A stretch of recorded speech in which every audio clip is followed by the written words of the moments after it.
जय हिंद। देखिए 1952 में जन्मे व्लादिमीर पुतिन की पूरी जीवन को समझते हैं कि वो कैसे इतने शक्तिशाली हो गए और किस तरह से जिस व्यक्ति को कोई नहीं जानता था वो रूस के जैसे विशाल देश पर इतने लंबे समय तक राष्ट्रपति रह गया। देखिए व्लादिमीर पुतिन का जन्म 1952 में एक बहुत ही नॉर्मल फैमिली में हुआ था।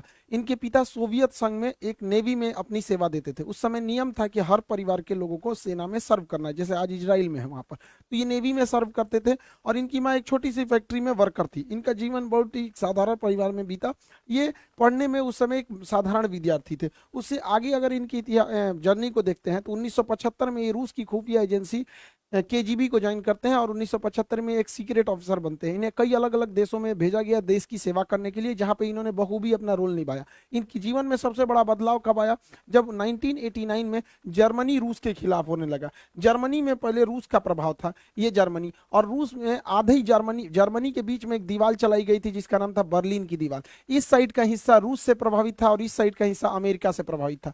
लेकिन जर्मनी में ये जो बर्लिन की दीवार थी ये तोड़ दी गई और पूरा का पूरा जर्मनी जो था वो अब अमेरिका के प्रभाव में जाने लगा था। इस घटना को वहां पे खड़े, वहीं पे ये अंडर कवर एजेंट थे व्लादिमीर पुतिन, उस समय केजीबी के तहत, वो देखते रह गए और देखते देखते ये बर्लिन की दीवार तोड़ दी गई और जिस जर्मनी के आधे हिस्से पर रूस का प्रभाव था, यानी उस समय के यूएसएसआर अर्थात सोवियत संघ का प्रभाव था, वो अब प्रभाव खत्म हो गया और धीरे धीरे आगे और घटनाएं खराब होती गई।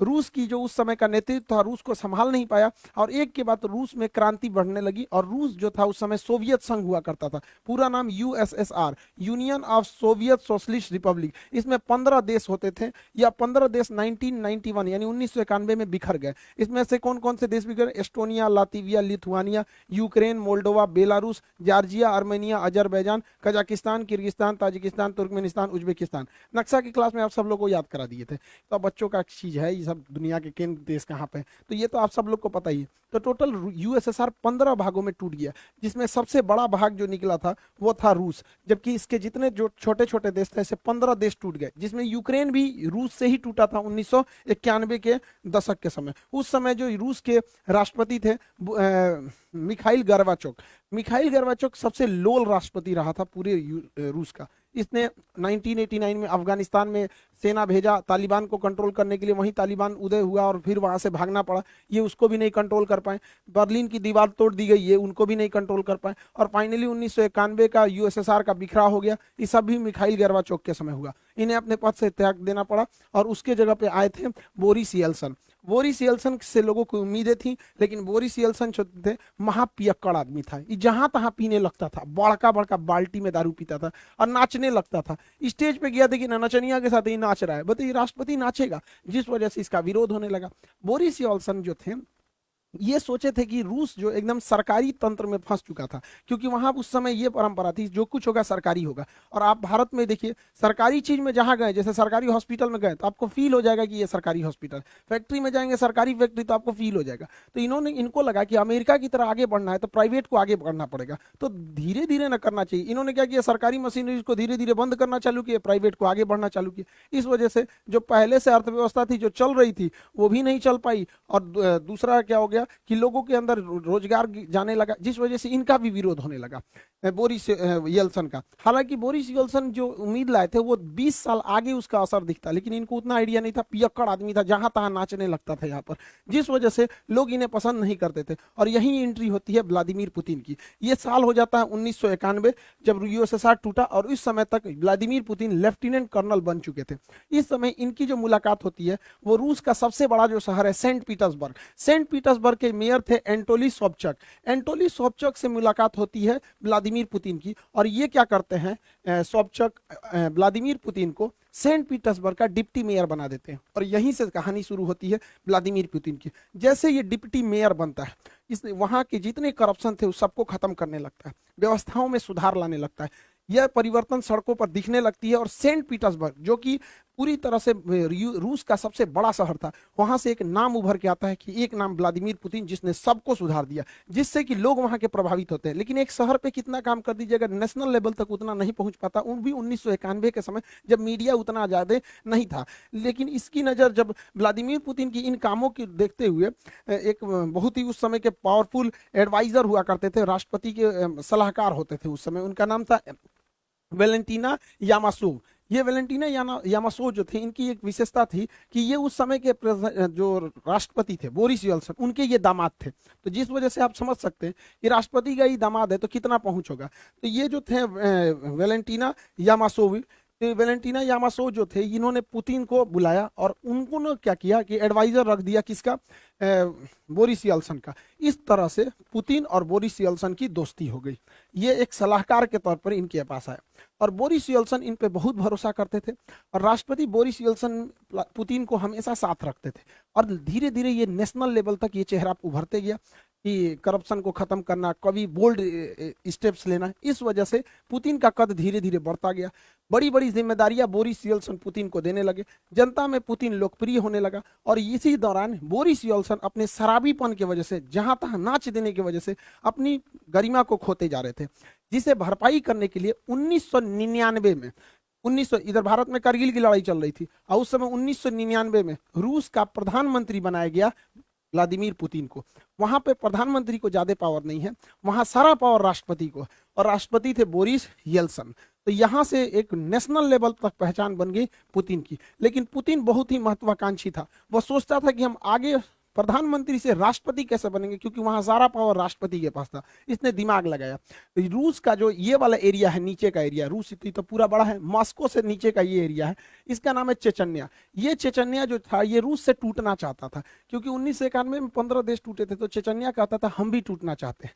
तो रूस ने ये व्लादिमीर पुतिन, चूंकि ये खुफिया एजेंट था, इसने दिमाग लगाया। उसने कहा कि एक काम करते हैं, इन्हीं को फंसा देते हैं। इसने मॉस्को में बम ब्लास्ट कराना चालू किया।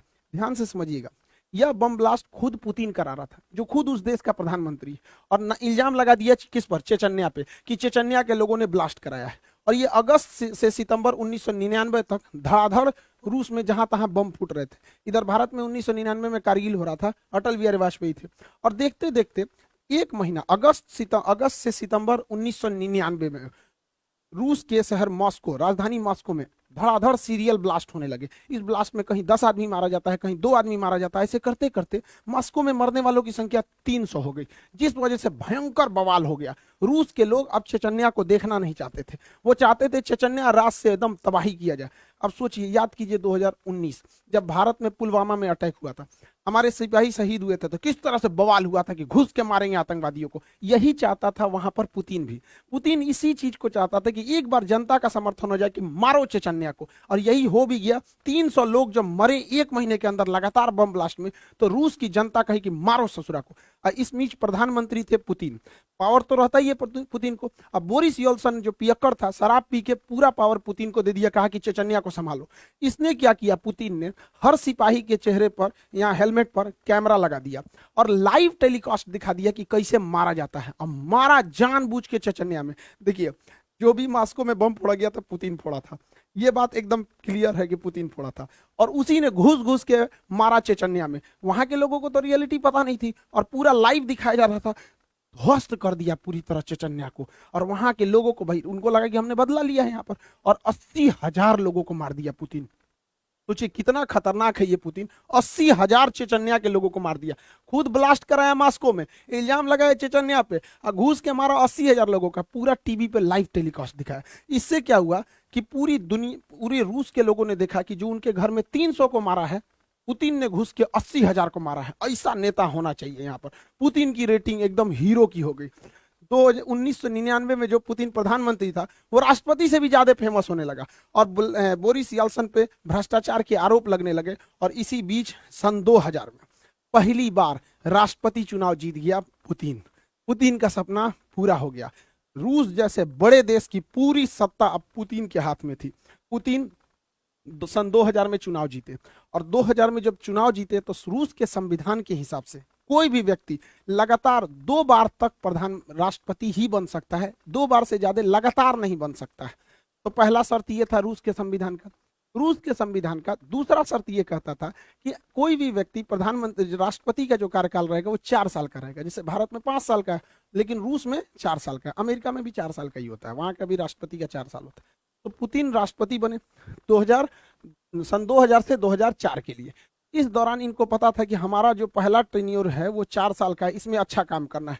तो इन्होंने क्या किया, सन 2000 से 2004 के बीच में अपने मन मुताबिक अधिकारियों की नियुक्ति किया। अब चूंकि ये खुफिया एजेंट थे इसलिए इनको हर जानकारी थी, और पूरी तरह से अपने मन मुताबिक पूरे मंत्रिमंडल को बैठाया और क्रेमलिन पर अपना दबदबा मजबूत किया। जैसे भारत में संसद होता है, अमेरिका में व्हाइट हाउस होता है, उसी तरह रूस में क्रेमलिन होता है, यहीं पे राष्ट्रपति रहते हैं, और पूरा दबदबा बनाया अधिकारियों के बीच में, और जबरदस्त काम किया अपने पहले टेन्योर में।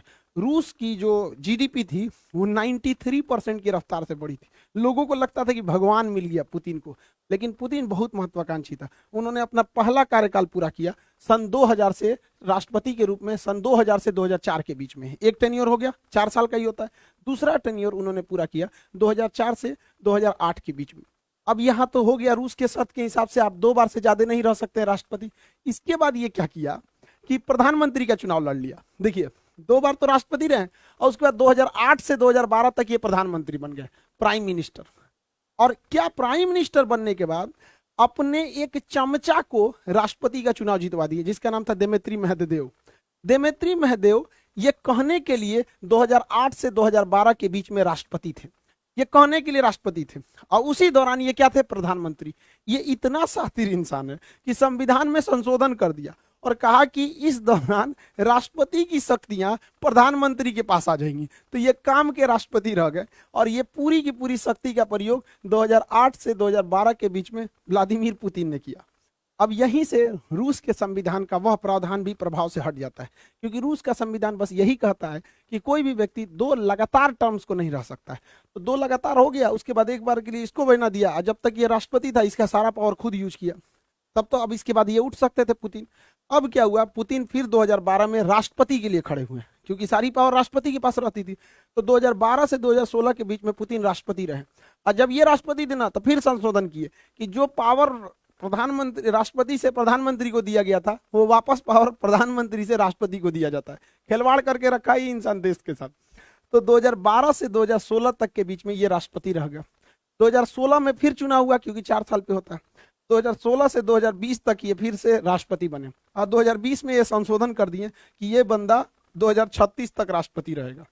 अब 2036 तक कुछ सोचना नहीं है, पुतिन भैया रहेंगे राष्ट्रपति वहां पे, कोई कितनों कर ले। ये है रूस का पावर पुतिन में। पुतिन बहुत ही जबरदस्त रहा पावर के मामले में। पुतिन अपने पहले कार्यकाल अर्थात सन 2000 से 2004 के बीच में इस समय पूरा ध्यान अपने देश पर दिए थे, लेकिन जैसे दूसरा कार्यकाल हुआ खतरनाक काम करना पुतिन ने चालू किया। इसने क्या किया, 2008 में जॉर्जिया पर हमला कर दिया, क्योंकि जॉर्जिया 1991 में सोवियत संघ से ही टूटा था, उसके 2 क्षेत्रों पर कब्जा कर दिया। 2011 में इसने लीबिया पर आक्रमण कर दिया, और लीबिया के मुअम्मर गद्दाफी की सरकार को हालांकि नहीं बता पाए वहां पे। उसके बाद 2014 आया, 2014 में यूक्रेन के शहर क्रीमिया पे कब्जा कर लिए। 2015 में सीरिया में गिर रहे सरकार बशर अल असद की सरकार को बचा लिया। 2022 आया, फिर पूरी तरह यूक्रेन पर हमला कर दिया। पुतिन खाली नहीं बैठते, क्योंकि इनको पता है कि जब तक अंतर्राष्ट्रीय विवाद होते रहेगा देश की जनता कभी अपने सरकार से सवाल नहीं पूछेगी। यही फॉर्मूला अपनाया था चीन ने भी। चीन के माओ सरकार के जब सरकार गिरने वाली थी तो उसने 1962 में भारत पर हमला कर दिया बिना मतलब, क्योंकि जब देश की सेना हमला करती है तो लोग सरकार से सवाल नहीं पूछते हैं, कहते हैं जो भी सरकार है बस हमें जिताओ। ये बात बखूबी जानते हैं व्लादिमीर पुतिन, इसलिए वो हमेशा लड़ाई लड़ते रहते हैं अपने अगल बगल वाले देशों से। हालांकि बहुत बड़े राष्ट्रवादी भी हैं। पुतिन की कई सारी पावर है, लेकिन उनमें 3 सबसे ज्यादा पावर इनके पास पूरी तरह से एक साइबर आर्मी है। हैकिंग पे बहुत जबरदस्त करते हैं यहाँ पर। इतना बड़ा हैकिंग आर्मी है इनके पास कि कहा जाता है कि जो डोनाल्ड ट्रंप को जिताने में भी इसी भाई का योगदान था यहाँ पर। इतनी बड़ी इसकी हैकिंग आर्मी है, साइबर पूरी तरह आर्मी रखा हुआ है। इनके विरोधियों कब गायब हो जाते हैं, कब मरा जाते हैं, किसी को पता नहीं। इनके विरोधी के ऊपर कभी छापा पड़ जाएगा, कभी पुलिस उठा ले जाएगी, कभी इनकाउंटर हो जाएगा, कभी मरा जाएंगे, कोई इनका विरोध नहीं कर सकता है। और पूरी मीडिया पुतिन की गुलाम है। किसी भी टीवी चैनल को देखिएगा, बस हमारे राष्ट्रपति ऐसे, ये खाएं, वो सोएं, ये किए, वो के, दिन रात उसी के चलते रहता है। ये 3 चीजों के बदौलत सन 2000 से लेके आज 2022 तक, यानी 22 सालों से पुतिन वहां के राष्ट्रपति हैं, और साथ ही साथ अब वो 2036 तक रहेंगे यहाँ पर। 2036 तक वो वहां पे राष्ट्रपति रहेंगे। पुतिन की लाइफ स्टाइल भी गजब है। कभी ये घुड़सवारी करने लगते हैं, तो कभी मछली पकड़ने लगते हैं, कभी भालू पे चढ़ के घूमते हैं, तो कभी तैराकी हो जाती है इनके में। ये सबमरीन में भी अंदर चले जाते हैं, क्योंकि ये केजीबी के सदस्य थे तो इन्हें हर चीज पता होती है। इनकी पूरी लग्जेरियस फ्लीट है जहाजों की, जाते हैं तो फुल सिक्योरिटी के साथ जाते हैं। और ये केवीजी के सदस्य थे, खुफिया जानकार थे, तो फाइटर प्लेन भी चला लेते हैं। हर तरह के जहाज ये बंदा उड़ा लेता है, हर तरह का जहाज व्लादिमीर पुतिन वहां पे। इनके पास बहुत ही महंगी याट है, कहा जाता है कि ये इलॉन मस्क से भी अमीर है। हालांकि जितने राष्ट्रपति वो लोग होते हैं, इनके पास अमीरी से ज्यादा पावर होता है। यहाँ पर पूरे देश के संसाधनों का इस्तेमाल करते हैं यहाँ पर। ये ब्लैक बेल्टर है कराटा से, स्नाइपर है, इनकी गोली की निशान बहुत बेहतरीन है। कई बहुत सारे सातिर भी हैं दिमाग के यहाँ पर। इनका ये जो क्रेमलिन वाक है, काफी ज्यादा प्रसिद्ध हुआ था पुतिन का। देखिए, इन सब के साथ पुतिन का एक ऐसा सच भी है जो दुनिया को से छुपाया जाता है, या फिर यूं कह दीजिए कि यह सच एक ना एक दिन पुतिन को झेलना ही पड़ेगा। पुतिन को कहा जाता है कि एब्डोमिनल कैंसर है, पेट का। खैर, उसका ये इलाज करा लेंगे, लेकिन इन्हें पार्किंसंस बीमारी है। पार्किंसंस बीमारी एक तरह का लकवा होता है। पार्किंसंस बीमारी लकवा होता है, शरीर धीरे धीरे दिमाग काम करना छोड़ देता है, उस अंग पे धीरे धीरे दबाव होने लगता है, वो अंग काम नहीं करता है। आप पुतिन को देखिएगा तो हल्का झुक के बैठेंगे, कभी बैठेंगे तो इस टाइप के झुक के। ये पार्किंसंस बीमारी है, और इनका शरीर अब उतना काम नहीं करता, इसलिए जब बैठेंगे तो टेबल कुर्सी को बहुत जोर से पकड़ के बैठते हैं। कभी भी देखिएगा पुतिन को जब भी इंटरव्यू देते तो हल्का सा ऐसे झुके हुए रहेंगे, पार्किंसंस बीमारी की वजह से। देखिएगा टेबल पकड़ के, देखो भाई चाचा, यहाँ पे टेबल को बढ़िया से पकड़ के बैठे हुए। समझ में आ रहा है कि नहीं, पार्किंसंस बीमारी। दूसरा, पुतिन देखिएगा, पुतिन जो है बोटॉक्स का यूज बहुत करते हैं। बोटॉक्स का, बोटॉक्स क्या होता है, देखिए, ये चेहरे पर उम्र के साथ साथ यहाँ सिकुड़न आने लगती है, यहाँ चेहरे पर सिकन होने लगती है, सिकुड़न आने लगती है, जिस वजह से इंसान थोड़ा बूढ़ा दिखने लगता है। तो पुतिन अपने आप को प्रभावशाली दिखाने के लिए, सेना पर दबदबा बनाने के लिए, तथा पर्सनालिटी मेंटेन करने के लिए इस सिकुड़न, इस झुर्रियों को दूर करना चाहते हैं। तो झुर्रियों को दूर करने के लिए इंजेक्शन से इसके अंदर बोटॉक्स भर दिया जाता है, और ये बोटॉक्स उन झुर्रियों को खत्म कर देता है। इसलिए देखिएगा पुतिन के चेहरे पे बहुत ज्यादा चेंजिंग नहीं आएगी। अगर आप यंग एज का देखिएगा या फिर अभी का देखिएगा, ये आप सोच सकते हैं 70 साल की उम्र का फोटो है, ये 70 साल की उम्र का। और यंग एज का भी देखेंगे तो उतना खास चेंजिंग नहीं आएगा, चेहरे पर उतनी सिकन देखने को नहीं मिलती है बोटॉक्स की वजह से। लेकिन यूक्रेन की लड़ाई में प्रतिबंध लगा दिया गया है बोटॉक्स के ऊपर। अभी भाई को बोटॉक्स नहीं मिल रहा है तो बूढ़ा दिख रहा है यहाँ पर, लेकिन इतना भी ज्यादा प्रभाव नहीं पड़ता है। बोटॉक्स का इंतजाम एक राष्ट्रपति के लिए बहुत बड़ी बात नहीं होती है, नॉर्मल बात होती है। आई होप आपको टॉपिक समझ में आया होगा, और आप सभी लोग का तहे दिल से धन्यवाद, थैंक यू। आप सब लोगों को दिल से शुक्रिया, आप लोगों का। आज हमारा चैनल 16 मिलियन हो गया। आप लोगों की कुछ शिकायतें भी रहती हैं कि सर वीडियोस रेगुलर नहीं आते हैं। देखिए, जिस तरह का कंटेंट रहना होता है उसमें काफ़ी टाइम लगता है। दूसरा, सुबह से क्लास लेना रहता है, तो बच्चों को भी कैसे छोड़ सकते हैं। तो वही मेरे लिए समस्या ये हो गया है कि बचपन से लेके 55 तक के लोगों की उम्मीदें रहती हैं, तो सबको मेंटेन करना थोड़ा मुश्किल हो पाता है। लेकिन फिर भी अब हम कोशिश करते हैं कि अब आपके लिए वीडियोस रेगुलर ला सकें यहाँ पर। आप सभी लोग का फिर से बहुत बहुत धन्यवाद, जो आप लोगों ने चैनल को 16 मिलियन पहुंचा दिया। अभी हम लोग फिर देखेंगे यूएसएसआर कैसे बना, यूएसएसआर कैसे टूटा। और रही बात क्लासेस की, तो क्लासेस कंटिन्यू रहेंगे, हिस्ट्री ऑन गोइंग चल रहा है, एनडीए वाला भी बैच ऑन गोइंग है। यहाँ पर जितने भी बैचेज हैं उसमें रिकॉर्डेड भी अवेलेबल है। आप सब लोग बैचेज से जुड़े रहिएगा, मन लगा के पढ़ाई कीजिए, माँ बाप के सपना को पूरा कीजिए। फिर से एक बार आप लोगों का धन्यवाद 16 मिलियन पहुंचाने के लिए। आई होप आप समझ गए होंगे। मिलेंगे नेक्स्ट क्लास में। जय हिंद।